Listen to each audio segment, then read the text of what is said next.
Good evening and welcome to another episode of Philtastic Comics and Art. I'm your host, Philtastic Phil, and welcome to my channel. As I record this video, we are a mere hours away from the finale of WandaVision, the first Marvel Disney Plus series, and I've got some thoughts. So we're calling this episode number 4, My Vision on WandaVision. Before we get into our discussion, I'm going to warn you in case you haven't watched the prior 8 episodes of WandaVision. I'm of course going to be discussing what's already occurred in the series, so naturally there are going to be some spoilers here. I'm not going to hold back at all on that. Before we begin our discussion tonight, a couple of quick shout-outs. As always, of course, first and foremost to my beautiful bride who's upstairs waiting for me as I record this, to my parents, my friends, and my family who have liked, shared, and commented on this video, as well as anyone else who's watching this and, of course, liking and sharing and commenting. Please continue to do so. That's the only way I can get this channel to grow and the only way we can keep the discussion going. I would also like to give a shout-out to a Facebook page who has really done a lot in our area here in northern New Jersey to help local comic book shops thrive and survive during these strange times when business is certainly not back to normal. The name of that Facebook page is Cooking with Stupid. Now, I first came across this page about a year ago when the LCS I shop at, Fat Moose Comics and Games in Whippany, New Jersey, right on Parsippany Road, hello, Sean and Justin, filled me in that their friend Sean and his wife, who runs Cooking with Stupid, was running a special charity auction for them in a couple weeks. In preparation for this auction, many clients and friends of the store donated comics, comic book paraphernalia, and even some original artwork by artists Tom Hunter and Tom Rainey. I even made the Fat Moose crew a special Thanos and Gamora painting for the auction that's right now hanging in Fat Moose and Comics and Games, waiting for the original Fat Moose Elon to come claim it. So I think you'd agree with me that WandaVision has been anything but predictable. And like I said this before, I'm going to say it again. There's a million different videos about what may or may not happen, and I don't think anybody, including myself, has nailed it 100%. It's just impossible. Of course, I'm going to make a link to last week's episode where I gave my predictions ahead of episode 8, and you know what? I think I did okay. I think I have a couple guesses that were correct and a couple theories that are not incorrect yet. But that ending, yeah, nobody saw that ending. Nobody at all. So the way I'm going to approach this is first I'm going to talk about what we're not going to see. Then I'm going to talk about what we definitely are going to see. And then finally we're going to discuss what I theorize is going to happen and the impact it's going to have on the MCU and on the Disney Plus shows to come. So first, I'm telling you, we're not going to see Ultron, we're not going to see Magneto, we're not going to see Charles Xavier, and we will not see any members of the Fantastic Four. I hate to break your bubble, but at this point, this late in the game, it just wouldn't make sense. It would be forced, and it would just kind of be there. This being said, I also doubt that the astrophysicist Monica Rambeau mentioned earlier in the series. At this point, it just doesn't make sense. She's already in the bubble. I think I'll say almost all the key characters that we need to see are in the Westview bubble. Early on, it sounded like she was going to need that astrophysicist just to break through the barrier, but she's there already. She doesn't need anybody. I will say this, though. If we do see the astrophysicist, again, it will not be a member of the Fantastic Four. I think if they're going to refer to anybody that we've already seen in the MCU or in the Marvel Universe, it's going to be Jane Foster. Again, I know classically in the Thor comics, she was a nurse. But in the first 2 Thor films, which co-starred Natalie Portman as Jane Foster has been an astrophysicist. At this late in the game, though, I honestly don't know. Even if Natalie Portman showed up, what would she do there besides saying, "Hey, I'm Natalie Portman. I'm here," just so you can talk about it. I really don't think it's going to happen. Also, contrary to much speculation, including myself. You're not going to see Robert De Niro. You're not going to see Al Pacino. Earlier today, the actor who plays Vision, Paul Bettany, revealed that when he was teasing this great character for the end, he was talking about himself. But I also think that that's a lie. I mean, first of all, I can't think of any actor who would be just vapid and arrogant enough to say, yes, I've always dreamed about working with myself. Even Jean-Claude Van Damme, the Muscles from Brussels, who at one point in the 90s, I think just made 100 films where he played his own twin or his own clone or a prior version of himself. I don't think he would even be as arrogant enough to say, yeah, I always wanted to act off of myself in a film. I always wanted to film a movie with myself. And from what I've read, and I don't know, I've never met the man, but everybody said he's kind of an arrogant guy. So for Paul Bettany to say this the night before the final episode of WandaVision, that he's the big lead surprise in this film that he's been teasing, or not this film, sorry, this television series, I call Bravo Sierra. I think he's just lying. So what exactly will we see in the 9th and final episode of WandaVision? First and foremost, we're going to see a conflict. We're going to see a battle. That's a no-brainer. You've seen that in the teasers. We're going to see Wanda, Vision, their children, Monica Rambeau, and Darcy face off against what I believe are going to be the combined forces of Agatha Harkness, the White Vision that we saw at the end of the last episode, Sword, AIM, yeah, I still think that they're there, and the director. My theory on AIM, by the way, is based on a couple things, most of which I did state. The big question in the prior episode, I can't really resolve, on the link at the bottom to listen to that. Who is Agatha Harkness? But also, if you noticed in the last episode, when they showed working with all of the residents of Westview, the director of Sword, prior to Wanda's bubble going up. In the last episode, you saw a couple of the residents. You saw Vision's at the beginning. We saw the origin of Agatha Harkness. You saw Phil Jones, and it looks like you saw Colonial Times, Herb, and it looks like her witch's coven has accused her of tampering with Vision's boss. And I firmly believe that Dottie is superior, and I firmly believe demonic Vision's boss is also spirit overtakes Agatha. That will lead sucks up the directly into the Falcon and Winter Soldier of all the other witches.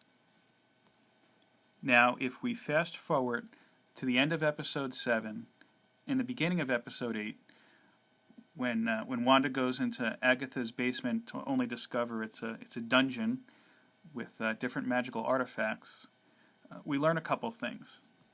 First, we learn that Pietro, Wanda's brother, that we know as Quicksilver, is fake. He doesn't exist. And this is one of the things I did call, so I'm going to brag about that. Here, this is me patting myself on the back. We also see a book that looks like it's encircled in flames in Agatha's basement. Now that's the Darkhold, and what I'm telling you is nothing that a million other people on YouTube haven't said already. For those who may not be familiar with the Darkhold in Marvel Comics, it is a book, a tome, written by the Dark Elder God Scython. The Darkhold is not just a collection of powerful magical spells. It has also been described as the antithesis of the Book of Ashanti, the spell book that Doctor Strange uses. The Darkhold has also been described as a portal to another reality, which we kind of saw a piece of in the Agents of S.H.I.E.L.D. television series not too long ago. The history of the book itself, in the Marvel Comics, of course, predates the dawn of man and extends throughout time from the time period of Conan the Barbarian and Red Sonja to King Arthur, and it's been both sought after, used, and even feared by some of the classical, powerful Marvel villains. Mephisto sealed a lesser demon in its pages for a while. Most recently, Carnage was influenced by the Darkhold, and that had some of Synthon's doing, from what I understand. But how does this all tie to the Marvel Universe, the MCU, and to WandaVision? To answer this question, there's a few details that we have to keep in mind. First, Pietro, as I just said earlier, was a fake. He was not Wanda's brother. He was a creation of Agatha. You should also note that in, I believe it was episode 6, when Pietro was kind of really trying to rile up Wanda towards the end and made a comment about her quote-unquote dead husband, she turned around and she blasted him across the town square. She was able to affect her fake brother so much with her own powers that he flew across the actual town square. But if you think back to earlier episodes, when Wanda tried to use her powers on the stork that appeared right before her children was born, and also on her children when they were growing up literally right before her eyes, her magic wouldn't work. So keeping this in mind, again, that Wanda could affect Agatha's magic, but she cannot affect this other magic, tells us that there are two forces at play. If you also recall, the very early episodes of WandaVision, all of the townsfolk, Agatha included, were trying to encourage Wanda to have children. In the first 2 or 3 episodes, it was for the children, for the children, for the children. In the Marvel comics, and you'll have to forgive me for a little bit on this, I don't read too much of the Midnight Suns or of the dark side of the Marvel comics. I haven't read too much Ghost Rider or anything like that. So I had to do a little bit of studying on the Darkhold and on the Elder Gods. From what I understand, they are governed by the Time Variance Authority, which we see a glimpse of in the upcoming Loki series, in the commercials for the Loki series, that is. The purpose of this authority is balance. Nobody could get out of line, or nobody could overtake one or the other. So everybody's got to be at zero, for lack of a better word. A lot of what Doctor Strange is supposed to do is to help facilitate this and keep everyone in check. Now, Wanda, as we've learned from the most recent episode, and right before that as well, is what's called a nexus being. And this is the case in the comics as well, meaning that across all dimensions and all realities and all existences, there is always a Wanda Maximoff, a Scarlet Witch. She's a constant. Now, being in the MCU, she's been able to harness or almost imbue herself with the power of the Infinity Stone. That's like a big source of power that these elder gods or these elder spirits want to handle. My belief, and this is where I'm going to go out on a limb, is that Agatha is not working for Mephisto as I previously thought. I think she's working for Scython. I think she's trying to get enough power to open up the Darkhold and let Scython out and let him into this universe, or to feed him with extra power. Another clue, to me at least, into this is the rabbit, Senor Scratch, as she keeps calling him. Of course, as I said in my last video, I think this is an allusion to her son, who has not only worked with Scython in the past, yes, he has worked with Mephisto too, but he's been a disciple, I should say, rather, of Scython. Now, going back to the comics, which have gained a lot of importance, I guess you could say, in this story, it wasn't the House of M, as everybody thought. It wasn't necessarily Standoff on Pleasant Hill. I think the jury's still out on that one.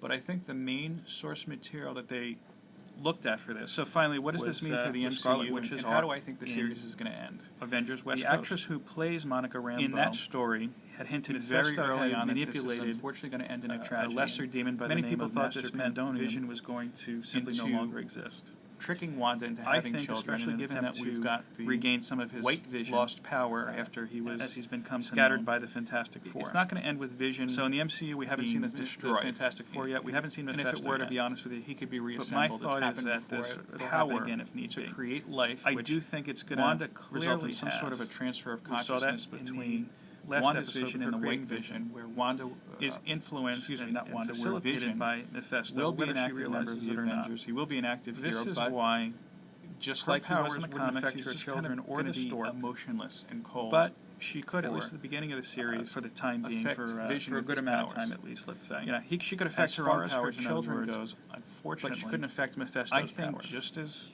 what So happened my in the thought comics, is that I think that they Agatha, will be reabsorbed either by and Scython yes, the or director, by Mephisto, and yes, or some unknown AIM force. So unfortunately, I do think we're is going to see her using children Wanda go away to try to gain some of that power and from I Mephisto. think that to open will up put this Wanda in dimension, really or to open up the just dark a- home just a to allow catatonic Scython to state, come about. really. And also, My, forgive me if I my mentioned idea this for the before. future This is of how not going to this have a would huge go bearing as but far as Wanda goes. I think every goes time to a more recent Agatha calls story her that I husband encourage Ralph, you to read. I don't That's know if that's been a collected, reference but you can not certainly to find it on the Marvel any Unlimited particular app, character. and I think it's just if kind of you an can see a couple homage to back longtime issues, definitely scoop it because it Marvel was a great editor story. Ralph Macchio, Avengers, not the Karate the Kid, Children's Crusade. the editor. Now, in this story, which really served as the finale for the first Young Avengers team, we see the Young Avengers, namely her children, are in search of who their mother is and who their mother may be, and they have reason to believe that it's Wanda. When they finally find Wanda, she has no memory of being the Scarlet Witch and no memory of her powers. From what goes on there is a battle between the Avengers, the X-Men, the Young Avengers, and Doctor Doom. It was really, I have to say, a very entertaining story, and I encourage you to check it out. But it really retcons a lot of Wanda's past and puts it into perspective. And on another scale, it really kind of absolves her of Avengers Disassembled and of M-Day and the House of M, as they've come to be known. So taking this aspect that I believe Wanda is going to be almost like amnesiac, like she's not going to remember who she is or what it is or that she has powers. I think she's simply going to disappear somewhere into Europe. Sokovia, of course, doesn't exist anymore, but I think that we may find her in Wundagore, which has not been explored in the MCU yet, or just maybe in the area that her and Vision were hiding in at the beginning of Infinity War. And I do think that a good portion of the Doctor Strange film, the upcoming Doctor Strange film, is going to be about Doctor Strange kind of finding Wanda and trying to help heal her of her loss of skills or loss of magic. I have a feeling he's going to need her. Now, why do I think Mephisto is still involved, even though there's a lot of evidence about Scython? There's been a lot of rumors and speculations since the past year or so, of course, that Mephisto will appear in the Doctor Strange film, The Multiverse of Madness. There's also recently, just this week, been rumors that the next Spider-Man film, which we've learned this week will be called No Way Home, and will also star different actors and different characters from other iterations of the Spider-Man films, may also include at least a slight nod to the controversial Amazing Spider-Man story, One More Day, in which Mary Jane Watson, MJ, Spider-Man's wife, makes a deal with Mephisto, a deal with the devil, to save her husband and to save Aunt May. It's a tall order, I'll admit, but it's just as plausible really as any other rumor or any other theory at this point. Either way, some of the films and the upcoming projects that we know are going to be happening, like Blade and Moon Knight, and even the Sony Spider-Man film Morbius, are all indicators that the Marvel Universe is going to go dark. And that's where Mephisto and the Darkhold goes into place. There were even rumors at one point that Marvel was interested in bringing back Ghost Rider. Whether they do it and how they do it would be interesting, but I don't think they could go any worse than those Fox films. If they do decide to go in the route of bringing Ghost Rider back, I just hope they make the villain more interesting than that utterly pitiful depiction of Blackheart, Mephisto's son. I remember the first time I saw that film, and to my credit, I didn't see it in the theaters. I think I got it. I think I saw it when it was finally at Best Buy in like the $5 bin. But I remember the first time I saw the villain in what was supposed to be his most threatening form, where he just kind of looked like a giant Smurf.